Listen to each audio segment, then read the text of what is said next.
এবারের প্রতিযোগী সালমান আল মাহমুদ, সিলেটের ছোট্ট প্রতিযোগী হাফেজ সালমান আল মাহমুদ। আসসালামু আলাইকুম ওয়া রাহমাতুল্লাহি ওয়া বারাকাতুহু। ওয়া আলাইকুমুস সালাম ওয়া রাহমাতুল্লাহি ওয়া বারাকাতুহু।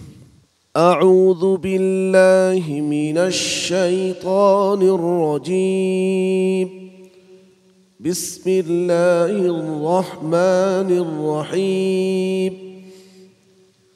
وهو الذي أنشأكم من نفس واحدة.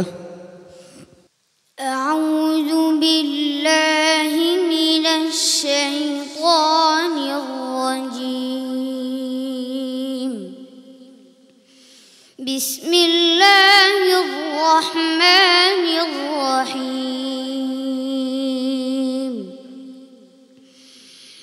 وهو الذي أنشأكم من نفس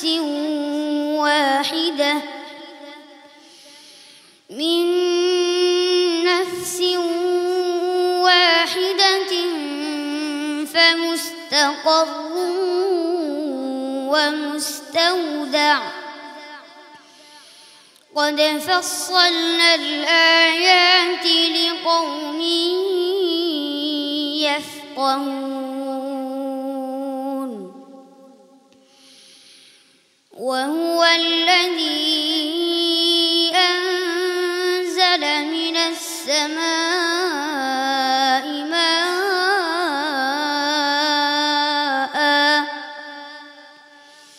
فأخرجنا به نبات كل شيء فأخرجنا منه خضرا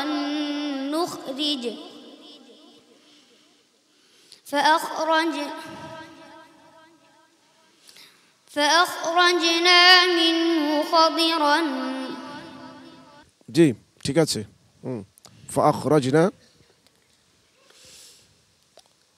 فأخرجنا منه ঠিক আছে বলো। وهو الذي أنزل من السماء ماء فأخرجنا به نبات كل شيء فأخرجنا منه خضرا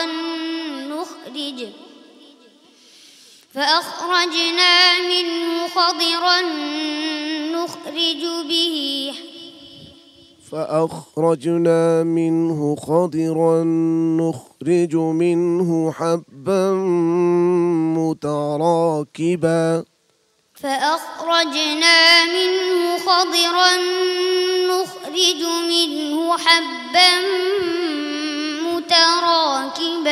আরেকবার فأخرجنا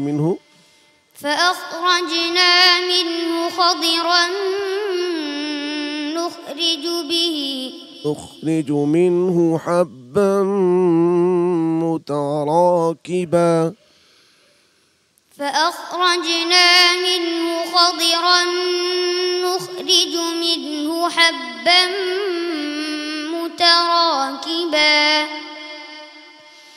ومن النخل من طلعها قنوان دانية وجنات من أعناب. حسبك صدق الله العظيم. صدق الله مولانا العظيم. সম্মানিত বিচারক হাফেজ কারি জহিরুল ইসলাম, আপনি কি বলবেন? শক্ত প্রতিযোগী, ভালো মানের প্রতিযোগী। আমার যতটুকু মনে হচ্ছে যে সে একটা ভিন্ন সুর, এটাকে রফত করতে যেয়ে, এটাকে ধারাবাহিকতা ঠিক রাখতে যেয়ে সে তেলাওয়াতের দিকে মনোযোগ কমে গিয়েছে। আমি তোমাকে নিরুৎসাহিত করব না যে তুমি এই স্বরে পড়বে না, পড়বে মাশাআল্লাহ। তুমি অনেকটাই আয়ত্ত করে ফেলেছো, তবে আরও বেশি সাধনা করলে ইনশাআল্লাহ তুমি চমৎকার তেলাওয়াত উপহার দিতে পারবে। এই বয়সে এই ধরনের সুরে পড়ার চেষ্টা করাটা আসলে একটু কঠিন। তারপরও গতানুগতিক যে সুর বাংলাদেশে চলতেছে তার বাইরে এসে যাওয়ার চেষ্টা করেছে, এটা একটা ভালো। চেষ্টা করে যাও, দেখা যাক রেজাল্ট কি হয়। দোয়া করতে থাকো। উস্তাদ জি, যে অল্প বয়সে যে অনেকটা আয়ত্ত করছে আলহামদুলিল্লাহ, আরও চেষ্টা করো, ইনশাআল্লাহ সামনে আরও ভালো করতে পারবে। আল্লাহ তোমাকে কবুল করো, আমিন। তোমার জন্য অনেক শুভকামনা। আসসালামু আলাইকুম ওয়া রাহমাতুল্লাহি ওয়া বারাকাতুহু। কোরআনের আলো